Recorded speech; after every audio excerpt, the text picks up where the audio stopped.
Hello everyone, now I will tell you the verbs.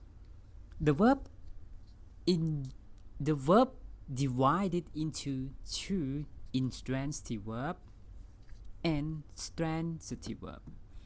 And intransitive verb divided into two: di-transitive verb and monotransitive verb. For example, I give you a flower. Give, this is the verb. Di-transitive verb. Di-transitive verb is the verb needed two objects, and monotransitive verb need only one object. For example, I read a book.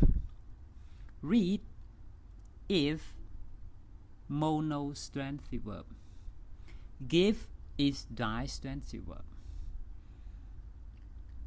And the object of the gift is you and flower. And the object of read, the verb read, is book. Okay, book is only one object. And you and flower is two objects. Okay, thank you. Bye bye.